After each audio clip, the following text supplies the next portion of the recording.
Hello and welcome to episode 134 of the Focus on Gaming podcast. I'm Duncan. I'm Martin. And I'm Tom. And on this episode, we're going to be talking about Zap Live that myself and Tom attended. We're going to be talking about Steam Deck and the fact that you probably can't afford one now. Some game reviews and and a quiz from Martin as well. Yeah. Bit of trivia. Yeah. Anyway, so all three of us. Yeah. Yay. Yay. How are we all doing? We all good? Very good. Yeah, I'm good.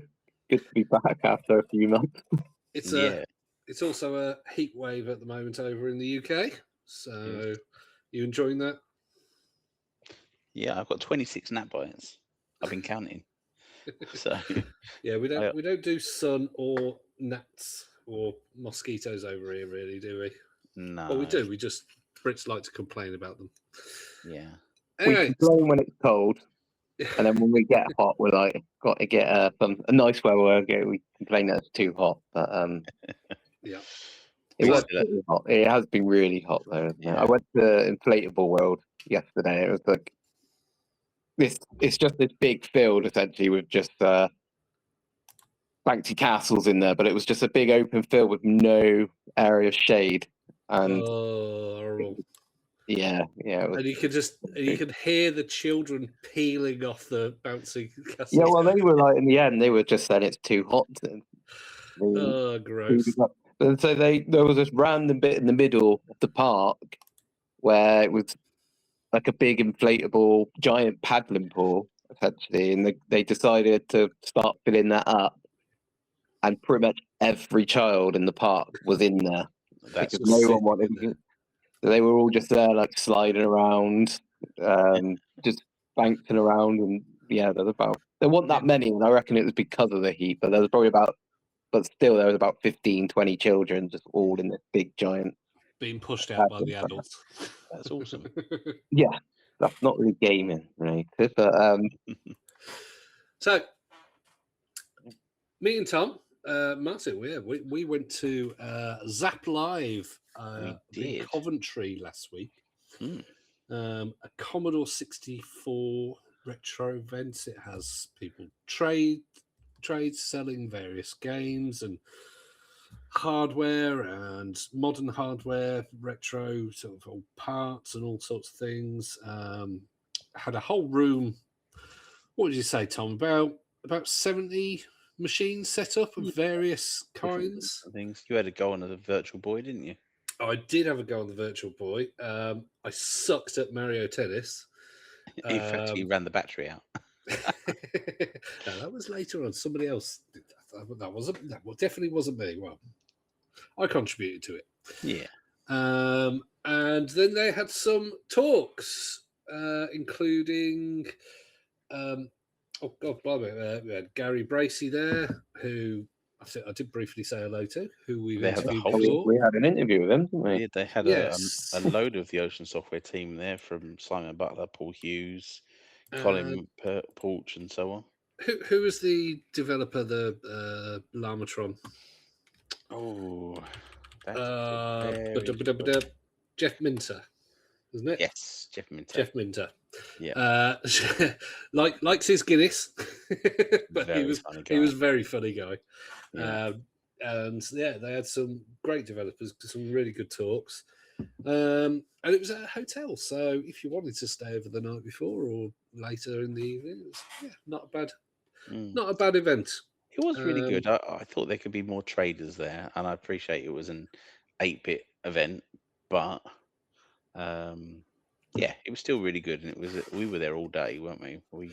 I mean, I'm more of a sit and play the retro devices and chat to them. The one person who I think we're currently maybe chatting to, but I love chatting to, and I chatted to him for about 10-15 minutes while you were looking at somewhere else, was the adventure guy, Gilsoft. Yes, we're going to be interviewing him, hopefully. Who did Quill, which was basically a create your own adventure game. software for the Commodore 64. Mm. And I'd love to have something like that really easily. It was basically like a way of getting a flowchart into a game. And that's all adventure games are. They're just a flowchart, but you could get certain words interacting. And I had a great time chatting to him. Very passionate about it. And he had pictures and all the stuff from back in the 80s when they were creating it and sending it all around the world. Great events. What was your key memory, let's say? The talks are fantastic. I mean, they're really good, especially when the guy was getting drunk and going, why the F did you go into management? But I really, really enjoyed playing on the Vectrix. That was a bit of a highlight. Yes, because the Vectrix Mini was there as well, wasn't there? Yeah, well, there were 2 full-size ones and then a Mini. Yeah, so the Mini one was one of David's prototypes. Yes. So it wasn't a for sale copy.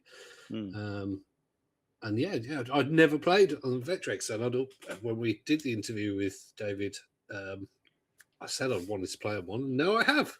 Yeah. But we got to see, what was it, Donkey Kong? You were playing the sort of, it was like a Tempest kind of thing, wasn't it? That's right, yeah. Well, we had a CD TV there. They had original PlayStations and things in a side room. That was the dark side. Obviously, it wasn't 8-bit. They had an arcade room as well. They did, and we had a few. But in terms of the devices, you say that it was like the consoles and stuff, but even the amount of computers, there was probably about 50 different types of computer. They even had a guy that was producing new games for the Nokia N-Gage. Yes. Wow. So, yes. Yes. I must say he was producing. Well, he produced about 3 games for various platforms. But N-Gage, NES, Super Nintendo, all sorts. Somewhere the money is. N-Gage. Yeah, we had a good chat because I've got a developer unit for the N-Gage, and sort of all packed away, obviously.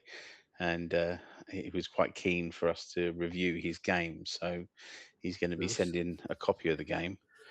I'm just hoping the N-Gage still works.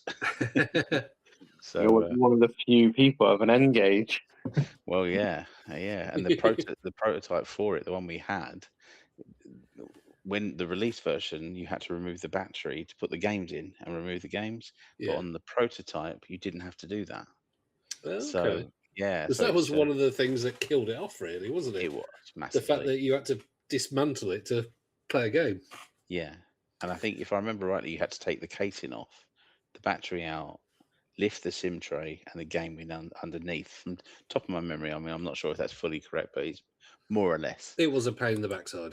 Yeah. However, it did have some great games. So, for mobile games in them days, to have something like that was capable of playing Sega Rally, Sonic, what else was there? There was a version of Tomb Raider.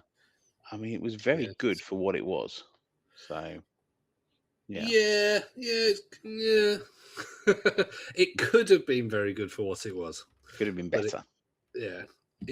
If the hardware was better, not as in the sort of CPU type hardware, but if it worked better as a handheld device. But I don't even think it was a very good phone either, to be honest. Did it have a camera? I can't remember it. I can remember it, but I can't remember much about it. With all due respect, Martin, you were probably about 6. So. No, I think I was an adult when it came out. I forgot. I'm more than 10 years older than him, aren't I? I was 14 when it came out. Well, I weren't far off. So. Wow. But no, the N-Gage sucks, but having something modern for it is quite intriguing. Yeah. That's the main thing. Definitely. But hopefully we'll have some news. So for me, probably, as well as talking to that adventure game guy, it was probably the talks. Hearing Jeff Minter chat. The other guy, what's his name? Stock, wasn't it? Mm-hmm. Is it something Stock? He made Daredevil Danny. Daredevil. Is it Daredevil Danny? No. We were paying attention. It was a C64 game, was it? I can't Dennis. remember. Daredevil Dennis. That's the one. Rob Hubbard. Yeah. And the creator of it was just let me go. I will find it. Simon Pick. Yes. He came back with some very quick comebacks to Jeff Minter's sort of sarcastic comments. Funny, very funny. Yeah, he was very good. I think we'll go again. I think we'll probably go next year. Hopefully, yeah, get some more contacts before we actually arrive this time. Yeah, and we'll be going to we're coming to another event. We're going to be at the Nottingham, or is it the Video Game Expo? Yep, in July. So we'll be there as well if anyone wants to come say hi. Yep, July the 18th in Nottingham.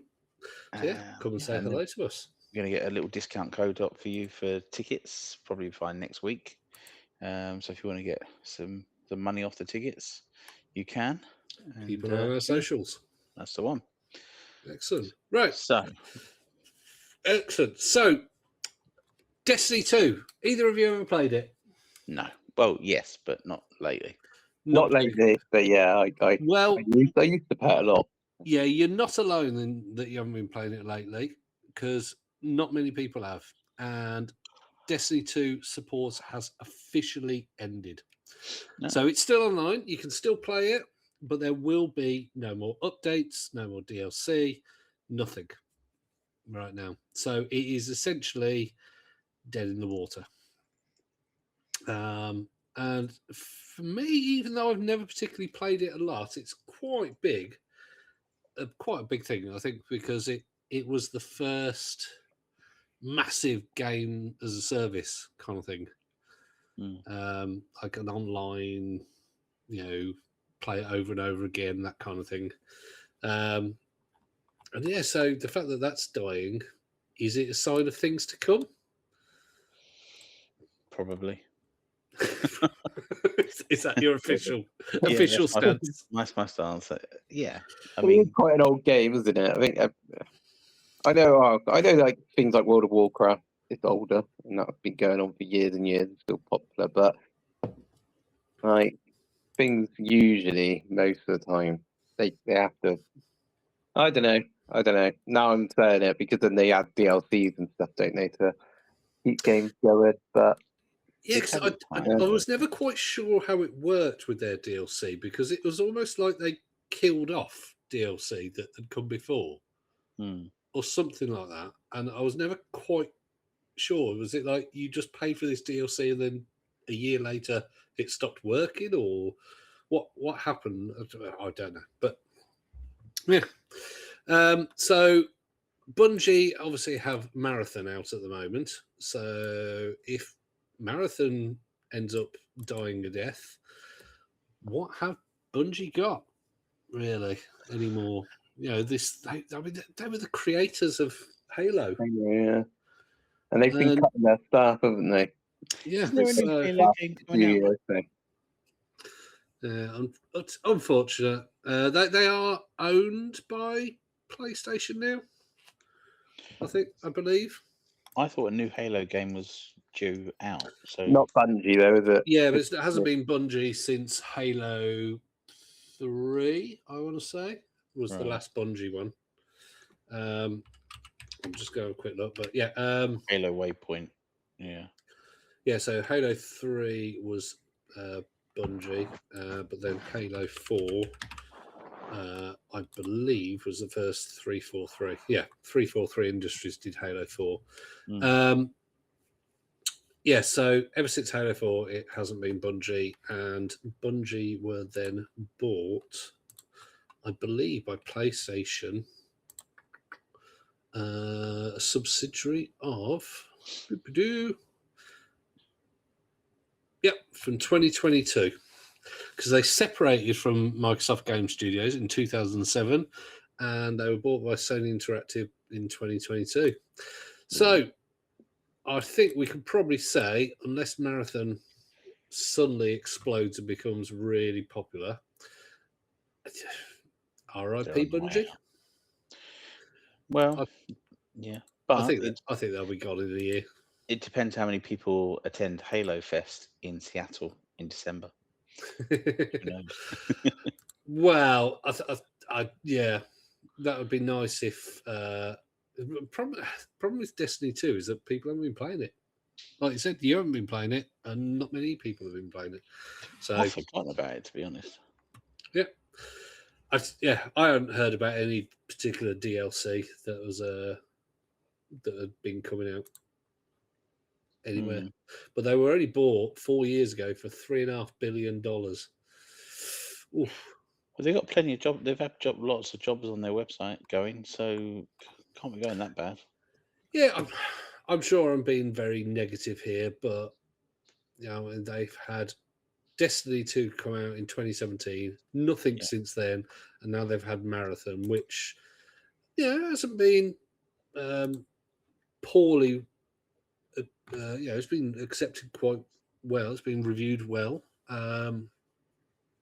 It had some problems. I think there was something to do with AI stuff in it or something, or there was something, I don't know, whatever it was. But so hopefully it will get them back into the swing of things, and maybe they'll make some more. But within us, I think we can establish that all three of us are like, Destiny 2's gone. Well, but also, it must be costing them a lot to run all the servers for these games. So eventually, they've got to just knock them off. And they have the servers according to how many people are playing it, and if people are playing it, then they'd create DLC for it. So if they're not playing it, they're not creating DLC, then they probably don't have to spend that much on the servers. But yeah. Who knows? I just didn't like the fact that there was a lot of the big stuff that you could do in it. You had to do with lots of other people. Yeah. If the difficulty was scaled for if you were playing it solo, I would have played Destiny a lot. I played the alpha of Destiny and the beta that they released and all sorts. I was really looking forward to it. And then, it was just, what do they call them? Like the big bosses that you had to do lots of platforming, and there was puzzles. Nightfall, was Nightfall where it was, if you tried to, you'd have to have like a large party. There was some of them you literally had to have 6 people, and if you didn't have 6 people, you couldn't do the puzzles that were in the missions. It's like, what? I either don't want to play with other people, or a lot of people. I don't have 6 friends, so you've got to rely on somebody you don't know to stay in this mission for the whole time. So it's a lot. Never the biggest fan, but it played very well. The gun feel was very good. The graphics were good. The maneuvering was very good. Yeah, but it's dead now. So anyway, that's the end of that. Yeah, that's the end. So tough. If you want to play it now, you can, but you ain't going to get anything new. Anybody here want to buy a Steam Deck? Not at that price. No, because it's gone massively up in price. I think in the UK at the moment, the 1 terabyte OLED on the Steam app is £780. It's rather mental. That is seen as, I think it started at the original price for the 1 terabyte OLED. That is the OLED. So it was something like 500 and something. And now it is in the US, I believe it's gone up $200 to $950. So crazy. That is crazy. The Switch 2 and the PlayStation increased their prices recently, haven't they? So in fact, the only one that hasn't is the ROG Xbox and it's external factors. No, it's because it was a rip-off in the first place, and they can't make it any more expensive. Let's get it right. No, but I mean, it's external factors why the others are going up. Yeah, they're all going up because memory and storage has rocketed in prices because of AI. So once the AI boom bubble bursts, then hopefully prices will come down. But at the moment, if you see something going for cheap, free, like a Steam Deck or an Xbox Ally X, if you can get it and you want to buy it, get it now before it goes up in price. The Xbox Ally and the Xbox Ally X will they are cheap at the moment because the Xbox Ally X is roughly the same price as the 1 terabyte Steam Deck and is a lot more powerful. Granted, the Steam Deck is still the superior experience and has the OLED screen, but it won't play as many games. How How are you both getting on with your devices? Oh, I'm loving my my Xbox Ally X. Yeah, it's I can play all my Xbox games, and the save I have on the console is available on the handheld PC. But it is a handheld PC though, and if you don't want to tinker, you'll still be all right. But it's best if you have basic PC knowledge. Okay. At least. You, Martin? I'm very happy as well. Which is a good thing because I'm kind of tied to it for 3 years. So if I don't like it. And I'm very happy with my son's Steam Deck, so we're all good. Yeah, that's the thing. With the Xbox Ally X, if anything more powerful comes out in the next couple of years, I'll be like, oh, that's lovely, that is, but I'm not going to be again because the wife wasn't particularly happy that I got this anyway. But at the end of the day, it was my money, so she's still supportive. And it means that I can play with my son as well. When he's playing on Xbox, I can play the game on handheld. So your money, do what you want with it. Yeah, it's more money. Keep your money up. I'll be working 9 to 5, not buying what I want. I don't care if we've got no food in the fridge. Working 9 to 5. I can just imagine the reaction he'd get if he said that to his missus. Yeah, he knows my missus, and she's lovely. Yeah, but I still wouldn't say that to her. No, because she'd duff him up. So, So no, you definitely wouldn't. I mean, the base Steam Deck or the base one is now, because there's no more LCDs. They are just the 512 and 1 terabyte OLED versions, and I think it's something like 550, 600 pounds for the 512. So you are better off getting the base Xbox Ally at the moment. It is actually cheaper. And pretty much they're comparable in power. And they both run Steam, don't they? So if you want to. Yeah. So.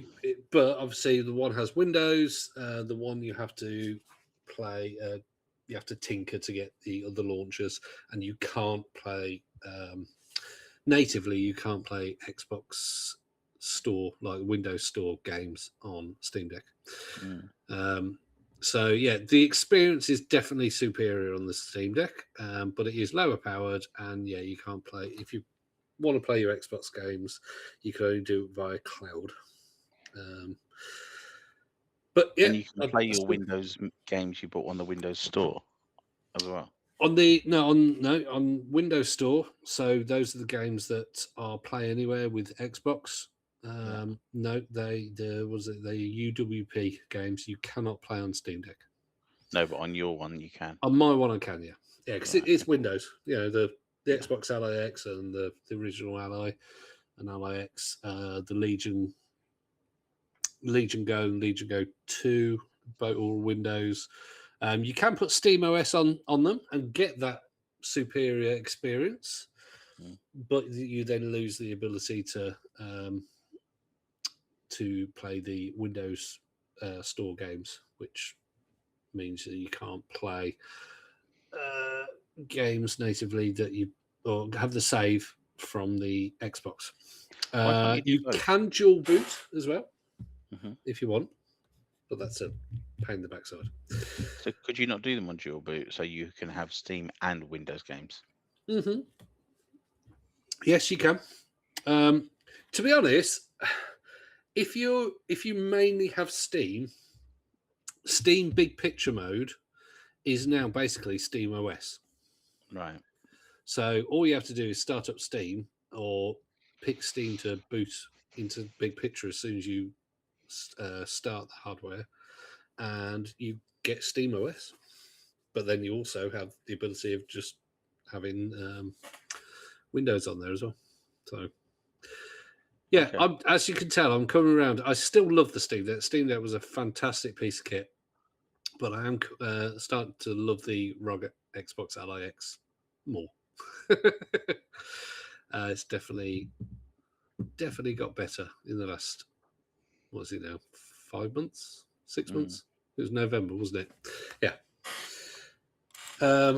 Yeah, so that's Steam Deck prices. Right, so, Tom, Yes. what have you been playing recently? Well, at first I said I hadn't been playing anything, but I was wrong. I have been playing Battle of Middle-earth 2. Of course, yes. And very much enjoying it. Via what platform? On PC. Because it's the only place to play it that's worth playing. And yeah, been really, really good. Lost every single match so far. But that won't last long. But yeah, really enjoy it. It's such a great game. Never gets old, as far as I'm concerned. Have either of you ever played it? Probably. It's a strategy game, isn't it? Yeah, it's like yeah, you set your army up, you build your various things, and go and You sort of gain spend and resources. conquer kind of thing. Yeah, That kind of thing, yeah. I'm just looking at it now. It was only released on PC and Xbox 360. By the looks of it. Yes, it was. Yeah. I don't think I have played a lot of Lord of the Rings games, but not this one. No, I don't play definitely worth a go if you've got the ability to play it. Duncan was telling me you can also play it on Android now as well, if you know what you're doing. Yeah, well, you can. There is. I was looking up a Windows emulator kind of thing to play games. I can't remember what it's called. It's something like Winlator or something like that. Winlator. Winlator is an Android app that lets you run Windows applications with Wine and Box 8664. So yeah, you should be able to, with a bit of setting up, play it on your phone. Who are you playing it against? Other players or computer? I've got it set up so I can do either. So there is a private server thing called, where is it? It's called Tungle, I think it is. Oh yeah, Tumble. Yeah, and they have it's a weird name. They have Battle for Middle-earth 2 on there, but you can just set up between you and your friend, and like you just set up your own room and things like that. And it's really good. Yeah, so I've got a friend of mine who lives about a mile down the road, and for years we've played this. I've known him for like nearly 30 years, and we would play on it for hours on it. So it's a definite great game. I mean, the special edition, even today, it like goes for sort of 25 quid. It isn't something that has dropped in price, and it's brilliant. And there is the community behind the homebrew stuff is brilliant. You've got 4K maps, you've got mods to increase your troops up to sort of like 20,000 troops or unlimited troops. I think there's another one which doesn't run very well, but still. There was a 4K remake being done called Reforged, but it seems to have sort of fallen apart at the moment. So it's just a great game. It really is. Cool. So, Duncan, what have you been playing? Well, Big new games in there at the moment. I've been playing the big ones. Now, I'll start off with the one that I haven't played enough to review, which is came out. Well, you can start playing it on the Tuesday, 24 hours early. Was 007 First Light. So I have played it a little bit. For those who played it as well, I've done the training and the first mission in the nightclub. So I don't feel I've done it enough yet to review, but my hands-on sort of a preview so far. Yes, it as we expected, it's not Hitman, but it definitely has the Hitman DNA in it. It's a stealth-based game with a lot of Uncharted sections in it. Mm-hmm. So if you like Uncharted, if you like Hitman, you will like this game so far. And that's only, as I said, only in the sort of first 2 or 3 hours that I've played. Okay. So full review hopefully by next time, where I'll probably have already completed it once or twice. But yeah, so far it's reviewed very well. It's been getting 8s and 9s and whatnot. So yeah, I'm looking forward to the journey over the next few days. But the one I have played a lot of is Forza Horizon 6. Forza Horizon 6 comes to Japan. It is mostly the same kind of thing, just based in Japan. It's got the same inane story stuff that you're not interested in. You're just like, please let me race. It's giving you cars hand over fist all the time, gives you loads of money so that you can upgrade quite easily. You can pick a car and upgrade it, no problem. But it looks, same as other Forza Horizons, it looks absolutely amazing. The cars drive really well, and they all drive differently according to how they actually would drive. Now, in this version, the trees and things that you are around, you can actually knock down a lot more.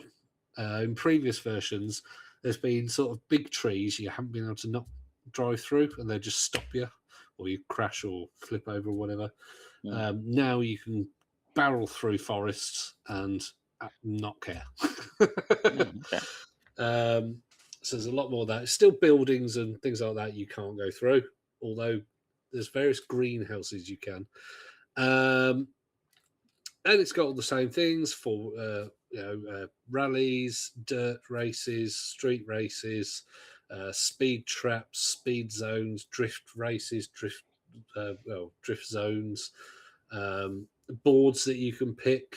You don't have to. Fast travel is free this time as well. You don't have to buy a house or collect various fast travel boards to make it cheaper.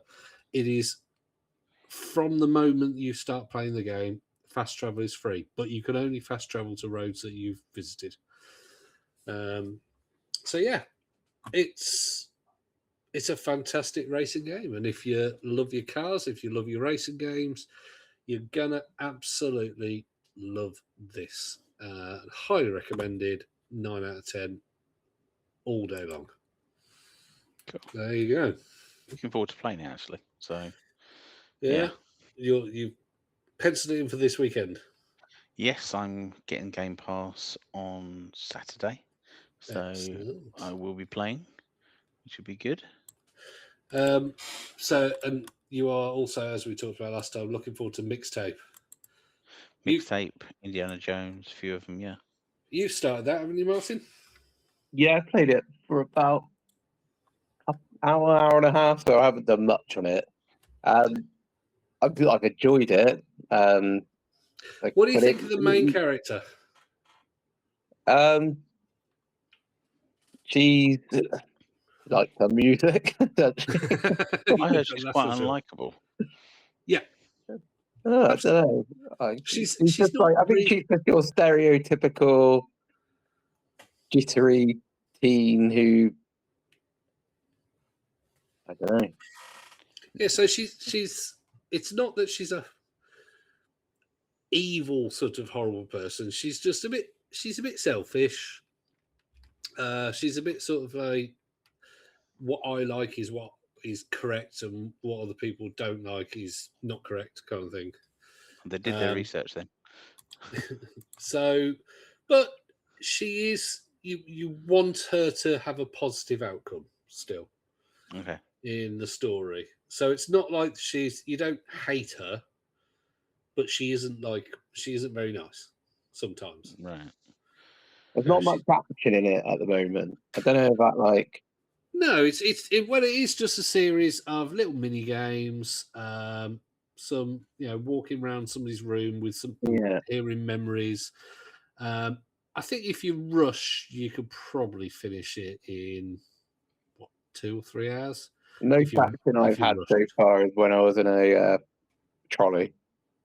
Oh yeah, yes, you have to escape in a trolley. But yeah, there's all sorts of weird things that you get to do, like being a Godzilla. The music in the Godzilla section is fantastic. Dun dun dun dun. You basically, it puts the camera, whenever you hold the trigger down, you're pretending to be a Godzilla. Sounding more like Adam's Family for a second. Fantastic music. It's set in the 90s, isn't it? The game. Yeah, basically, because they've all got. There's like I think, what is it? You see a lot of CD players, and she talks about the fact that the school have a CD burning machine, and it cost them $30,000. So I think it might be early 90s. They had she had a CD by Porter's Head. Yeah. There's a band near me. I live near Porter's Head. Yeah, I love Porter's Head. Yeah, they were great. And the album was out, I think it was like 1994 was the album. It was Dummy. Yeah, I remember that. So at the very minimum, it has to be 1994 or later. Yeah. Based on my detective skills there. Yeah, so they formed Portishead and Hiatus. Yeah, so I mean, I remember my brother had all their first few albums, and I just copied them off him. But yeah, the soundtrack is fantastic, and it's got everything. It's got pop. It's got things like Portishead. You sort of dreamy kind of psychedelic kind of music. It's got rock. It's got pop. It's got country and experimental songs and all sorts of things. Yeah, I've enjoyed the music. Yeah, it's got some very funny bits, and and obviously the whole point of it is that it's their last night together, so you get some emotional sections, and it's a really good story. I compared it, if you've seen both films of what's the one with the music out store? But anyway, do you know Superbad? Yeah. Now, High Fidelity, that's the one. Okay. If you had like a High Fidelity and Superbad had a baby, and that's pretty much Mixtape. It's hard to Not imagine. quite as crazily funny as Superbad, but it has its moments. Yeah, so really, I highly recommend people play it, but just don't expect it's not a Call of Duty song game. I did play it expecting it to be like Call of Duty. So like, why haven't I killed anybody yet in this teen drama? That's the gun. Well, it's America. It's set in America, so there probably was lots of guns, just you're not visible. So, anybody been playing anything else? No, nothing. I can't remember if I had completed Replaced when we last recorded. I don't think we had it. I don't think you had. No. No, so I have now completed that game, and I'd highly recommend, if you like sci-fi games, if you like, sort of atmospheric, sci-fi. The fighting in it's not that often. You'll go through periods of like screen after screen of enemies where you have to defeat them in Arkham Asylum style, where you attack, then you have to press deflect or dive out of some way and get rid of somebody's armor and that kind of thing. So you get a bit of action, and then you'll get a bit of puzzle, and then you'll get a bit of walking around chatting to people, and then you get a bit of platforming, and then you get a bit of action, then you get a bit of running to the right for 10 minutes. But yeah, it's a fantastic game, and I've thoroughly enjoyed it. I was getting up in the morning and looking forward to the time where I would be able to conclude the story. And yeah, there's some sad bits. It's basically about an AI that gets put into a man's body and how he becomes, or not how he becomes more human, but how he discovers what humanity is like. And it's set in some dystopian world where people are used for their parts, like literally, parts of their body. Could be hands, arms, kidneys, livers. Filmed by with Robin Williams in it, and he was a robot. Remember that? Bicentennial Man. Yeah, and then at the end, he gets classed as a human, doesn't he? Yeah. So imagine that, just without the family. It's not very family friendly. There's lots of. I mean, you can literally squish people when you kill them, kind of thing. And at one point, somebody does get squished by a giant, like, pillar or something. So, all good fun. But yeah, so that's Replace. That's on Game Pass as well, and it's on all of the platforms. It's really good. Highly recommend it. Yeah, do you know what? I'd give that maybe a. It has got the problems of it where sometimes you just walk into the right and you're walking from one place to another and it's sort of go this way, go that way kind of thing. So I'd probably give it an 8 out of 10. If it had a bit more in it that was interesting constantly, then yeah, it would have been higher. So yeah, there you go. I'm quite looking forward to playing the new Resident Evil. Or Requiem. Yeah. I haven't completed any of them recently because the 7 and 8 were just 7 particularly were too scary. Because I'm a wimp. Yes, you are. Play it with the brightness settings as high as possible. But now I'm looking forward to playing it, and I feel like I'm going to play it on Game Pass on the VR because I feel like it's going to be much more scary. So 9 isn't on Game Pass. No, yeah, Requiem isn't. Villages, but not Requiem. Yeah, Village and 7. Yeah. Hopefully they bring Requiem to Game Pass then. Yeah, maybe eventually, but I think 7 didn't come on till it was about sort of 3 years old. Yeah.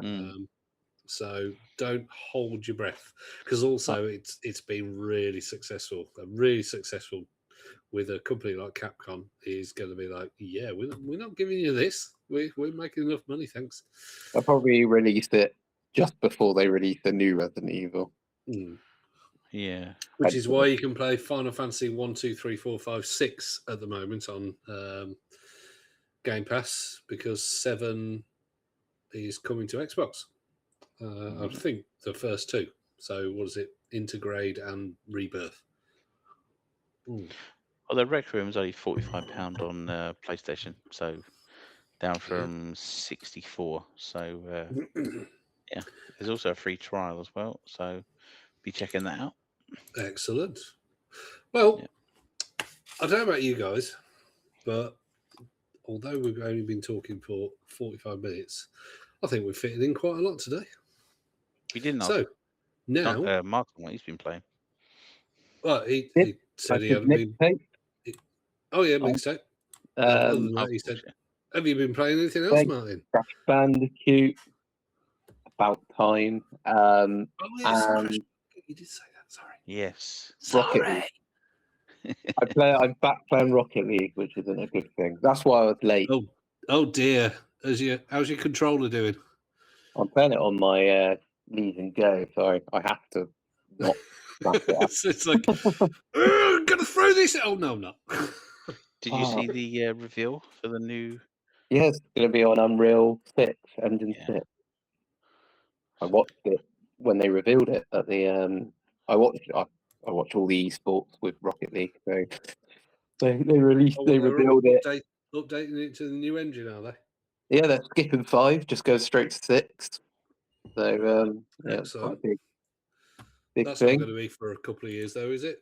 Yeah, it's 2027 at least. So yeah, so I'm playing Rocket League at the moment. I'll probably uninstall it by next week because the first day I only got it to I only installed it today, and my back's really my neck's really hurting from your neck, your back. So yeah, let's not sing that song. Anyway, so what I was getting to Martin though, because I was saying we talked about it a lot. So let's go for Martin's quiz time. Exciting times. So do we have to have a jingle here? I haven't got anything on my computer for jingle style, so we could sing something if you want. Martin's quiz. Martin's quiz. Focus on gaming. Martin's quiz. Yeah, how will Duncan and Tom get on? I apologise to our listeners for this dreadful moment on the podcast. I thought that was an excellent piece of singing there, Martin. Thank you very much. Thank you. Right, so come on then. So the quiz, it's gonna. Like I do usually. You can be together as a team. There's 16 questions. I was going to get to 20 and I ran out of steam and I was like, I can't think of any more. But it's going to hit your knowledge on gaming, but also a bit of history as well. So are we talking gaming history or Henry VIII type history? So I'm going to say two things and you've got to say what happened first. So I'll say something that happened in just general history and then something that happened in gaming history. And then you've got to say either, you say what happened first, or if it happened on the same year, you can say, I think it happened on the same year. So the things that I'm going to say, they happen very close to each other. So it does make it a bit trickier. 1989, 1990. Yeah, exactly. So it's not going to be something like the Xbox ROG Ally X came out, and the fall of the Berlin Wall. Battle of Hastings happened. What happened first? And then you see there. So I'll start with the quiz, and then it'll make me more sense when I go. So first one, Dolly the sheep becomes the first mammal to be cloned, or is born, or Sony enters the home console market. So what happened first? Dolly the sheep or Sony PlayStation? All happened at the same time. I think Dolly was about 1994. What do you think, Tom? I think that. And what was PS1? PS1 was 95. I think PS1 was first. You think it was before Dolly? Yeah. Oh, so I'm going to go for Dolly. I think Dolly was first. Okay, looks like we've been separate then. All right, so separate. I'm going to go for Dolly. Tom is going for PS1. Right, so you both know that the Sony PlayStation was 1995. Yeah. Dolly the sheep was born in 1996. So Tom gets the point. Sony PlayStation was before Dolly the sheep. Okay, so the first ever home console was released, or the moon landings.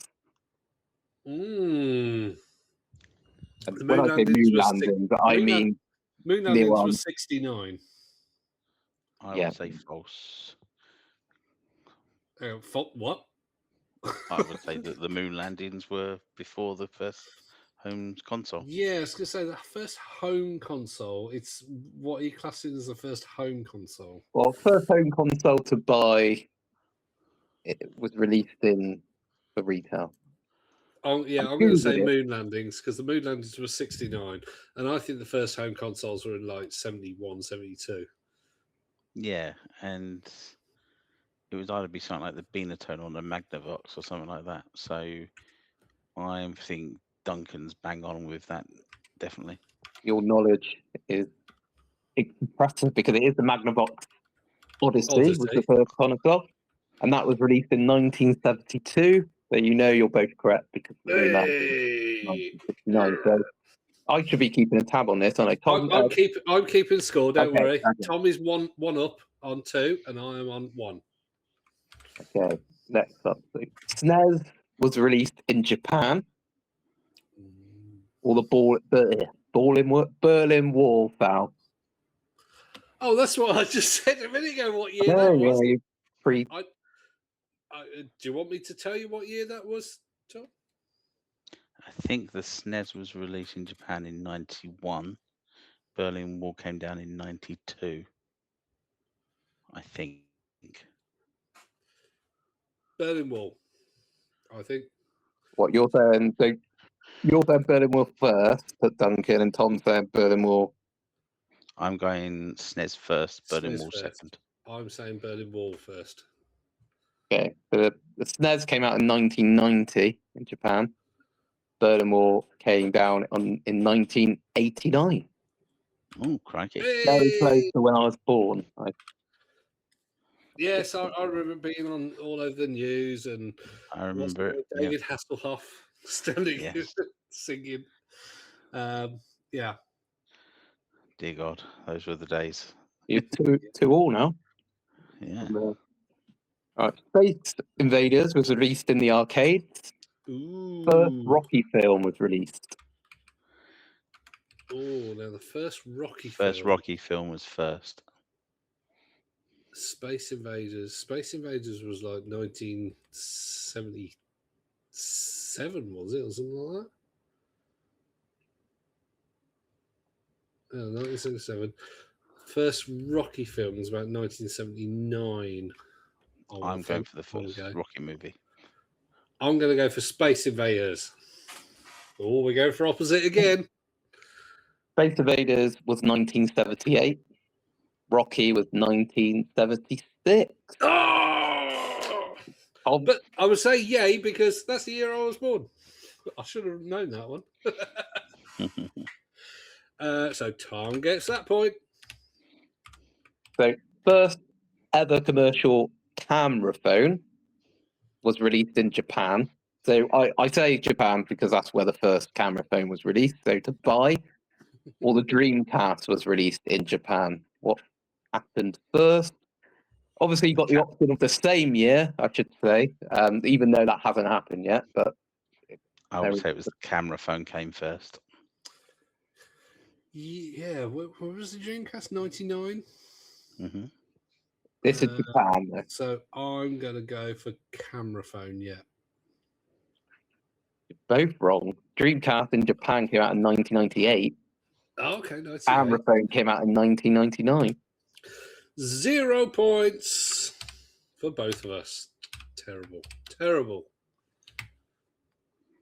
Okay, the American occupation of Iraq begins. I had to put something that happened around this time, and that came up. Xbox Live launches. Ooh. We're going to. Sorry, say that again. The American occupation of Iraq begins. So this is when Saddam Hussein got over. Yeah. All Xbox Live launches. So Xbox Live was launched just with what's it called? But hang on, did they class what was on the original Xbox as Xbox Live, or was that with the 360? I just googled Xbox Live and this is what it. No, it was sort of a rhetorical or a question to Tom. I didn't play the original Xbox hardly at all. I mean, it didn't really have a hub like Xbox Live did, so I think it's what's with the 360. The 360 obviously had the blades back then. My God, that was so good, the blades. Yeah. Anyway, right. 2004. I'm going to go with American invasion of Iraq. I'll agree. Yeah. The American occupation of Iraq was 2003. Xbox Live launched in 2004. Hey, right. T and D. That was a guess. MTV launches. Or Donkey Kong was released on arcade. What one came first? MTV or Donkey Kong or both? MTV. Oh, blimey. Donkey Kong. MTV was going in the early 80s, though, wasn't it? It might be both, actually. Ooh, that's a good call. I'm going to go for both. Oh, do I agree or do I risk? Oh, here we go. Right, so let's go through the logic of this. MTV, it was definitely going in the 80s, but how early in the 80s? Donkey Kong, I remember playing that in the mid 80s. I don't know. Oh, Tom, you made it so hard for me. Oh, that's what she said. I am gonna go. Do you know what? I'm gonna go. I'm gonna go for Tom's logic and say I think you're stuck in a same year. Oh. So MTV launched in 1981. Wow. Donkey Kong was released in 1981. Hey, good call, Tom. So we both got a point then. I knew it was something like that. Right, next one. The UK bans smoking from all public places. Oh, I remember that. Super Mario Galaxy was released on the Wii. What year was Super Mario Galaxy on the Wii? God, no idea. I can tell you it was 2007 that the smoking was banned because I used to be a smoker. So I remember. I'm going to say Mario Galaxy was first. When did the Wii come out, though? Is that like I think 2006? Yeah, and I think it came out around the same time, like in the same year, but not at the beginning. But I don't know. I hated both. Not the band, obviously. I hated Mario. And did Super Mario Galaxy 2 come out on the Wii? Yes. Oh, see, that tells me, yeah. I'm then going to go for, Super Mario Galaxy. I'm going to stick with Tom. So the smoking ban was 2007. And Super Mario Galaxy came out in 2007. It was he did a 2 in a row. Oh, yeah. The swine. So UK entered 0 lockdown. So this is quite recent. Yeah. PlayStation 5 is released. PlayStation 5. What was that one again? The first one? UK enters lockdown. PlayStation 5 is released. Because when the Series X and the PlayStation 5 were 2019, UK lockdown was 2020. Yeah, PlayStation 5. PlayStation 5. So I have it both in 2020. No! I mean, it was slightly before. The Xbox was slightly before, wasn't it? It was in November 2019, the Xbox Series X. I think it was November 20. Oh, yeah. I know, because there was. I don't know. But I'm hoping that's right. So. Hang on, I'm just looking it up. No, yeah, you're right. 2020. Oh, yeah, it was 2019, was it? It was 2020, yeah. Now, I had doubt. that. Yeah, and it was November the 10th for the Xbox Series X and November 12th for the PS5. There you go. So, yeah, we got a big fat 0 then, because you did 3 the same year. Will I do 4 in a row? You never know. No. iPod was released. Ooh, okay. PlayStation 2 was released. So PlayStation 2, 2001, I want to say. I would have been 23. Did I have people who I knew where I used to live before I moved down to here? The iPod. I'm going to say PS2. I'm going to say iPod. Ooh. The iPod was released in 2001. PlayStation 2 was released in 2000. Oh, so it was the PlayStation 2. It was the PlayStation 2. Yeah. So I got the wrong year, but yeah, you've got I got the point. Got the wrong information, but the logic was correct. So you got the. Okay, the first McDonald's was opened in the UK. Ooh. Well, the Atari 2600 was released in America. Ooh. Now, the first UK one was in the 70s, I think. It was late 70s. So when was the 2600 released, Tom? Come on, you're the expert on this. Well, I say you're the expert. You'd probably more likely know than me. I would say McDonald's came first. Yeah, Joe, I remember playing on a 2600 because I think in it was the about UK in the early 80s, like 81 or 82. 82, I think. Yeah. Yeah, so I'm gonna go McDonald's. Yeah. The Atari was released in America in 1977. Really? McDonald's first opened in the UK in 1974. So you got it right. Hey! See, I thought the Atari came out in 82, but maybe I'm thinking of a different version. Yeah, but he said in America. True. Also, I mean, you've got to. This is what people don't realise nowadays. When you get people who are like joining VPNs in New Zealand to play a game 4 hours earlier or 12 hours earlier than they would. So back when I was a kid, you used to have to wait a year and a half to play it compared to another part of the world. Do you remember that? Crikey. Yeah, I mean, we used to get lucky because we had quite a few big games were created in this country, so they came out relatively soon afterwards. But you know, things like back in the day, let's say your latest Star Wars platformer on Super Nintendo, you'd hear about it on TV, and they'd maybe have an import version that was sent to them for a review.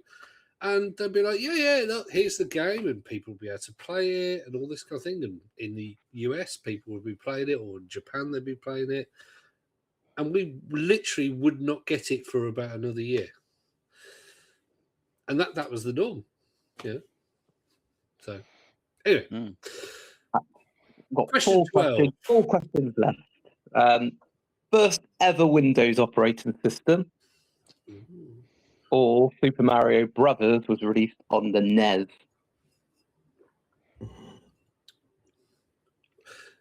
Original Super Mario Brothers, I want to say 84. And now, obviously, the big Windows was 3.1. But obviously, there was 1 and 2 before that. I'm going to say the same year. I'm going to agree. Oh. So Super Mario Bros. Was released in 1985. The first ever Windows operating system was also 1985. There you go. I'm just going to stand here. Obviously, people can't see this on the podcast, but I've just got my arms up in a yay pose, and yay. Yeah, pretty wow. Well, did quite well. Well done. I did get the wrong year, though. I said 1984. But yeah, the logic was right again. So Spice Girls released their first ever single. Pokemon Red and Blue is released in Japan on the Game Boy. So Spice Girls is going to be mid-90s somewhere. I don't know, 94, 95. I think I remember going on holiday with my family and coming back, and there was some girl group who I'd seen before on some TV show that were terrible. Were suddenly number one, and everybody was talking about them. Yeah. So I'm going to say that was 94. What was Pokemon Red and Blue? Yeah, released in Japan. And that was on Game Boy. So Game Boy came out 1988, 89, and it was near the end of the life of the Game Boy.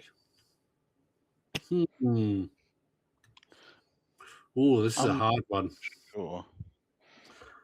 So, Tom, you might know this.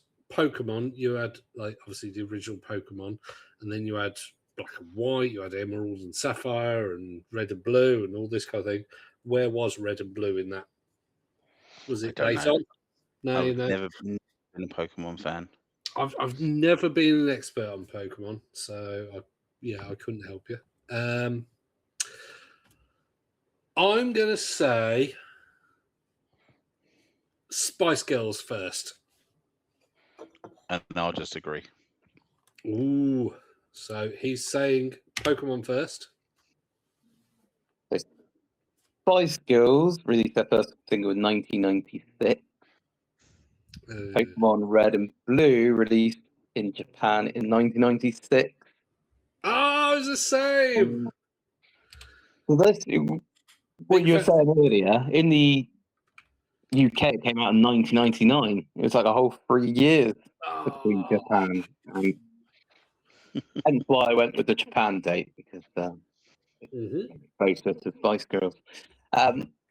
Titanic was released, the film, not the boat, or Zelda Ocarina of Time was released. So Titanic, I think it was 97.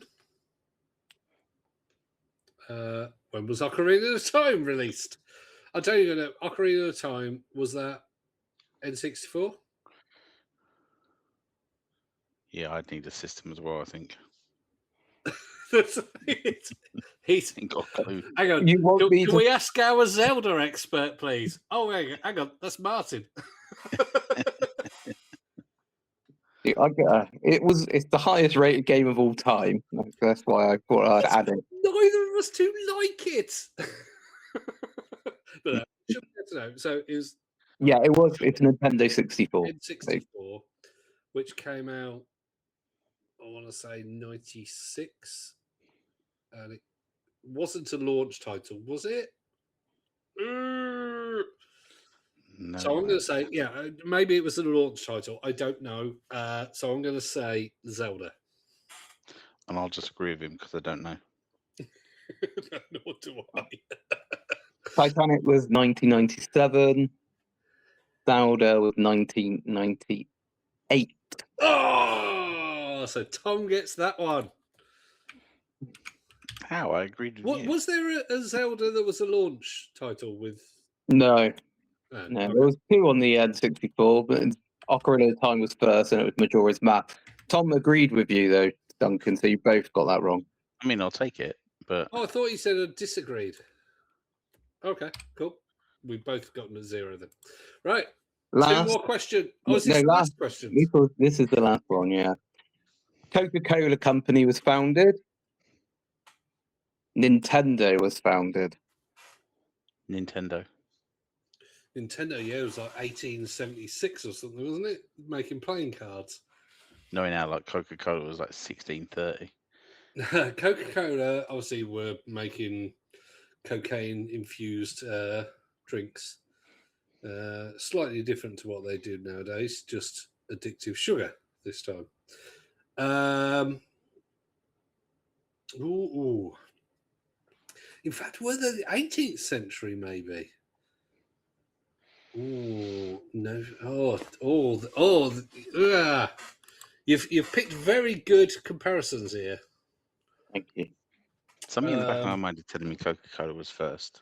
So Coca-Cola, they're called Coca-Cola because they use the coca plant, and it's basically cocaine. So the original drinks that they made had cocaine in. Nintendo weren't a video game thing. Obviously, back 100 years plus, they made playing cards. But they were very successful, and yeah, so yeah, do you know what? I'm going to go with what you first said, Tom, and I am going to agree with Tom and say Nintendo. Dickhead, both want to say Nintendo was first. Yep. Yeah. Although in the back of my head, I think it's Coca-Cola, but we'll go with Nintendo. Nintendo you can disagree if you want. Nintendo was 1889. Coca-Cola was 1892. By 3 years, Nintendo is older than Coca-Cola. Wow. Yes, because they sold playing cards. Yeah, the bottom fell out of the playing card industry, and they found that there was a new technology that one of the executives wanted to follow, I think, basically. So, out of 15, Tom, you got 1, 2, 3, 4, 5, 6, 7, 8. And I got 60. There should be 60. Unless I missed the question. I've missed the question. You missed the question? Yeah. All right, we'll do it. Sorry. Yeah, I just realised Pac-Man was released in the arcades. Thriller was released by Michael Jackson, the album. Now, Thriller, I want to say, was 1984. Pac-Man. Are we talking the album or the video? Of course, you're a big Michael Jackson aficionado.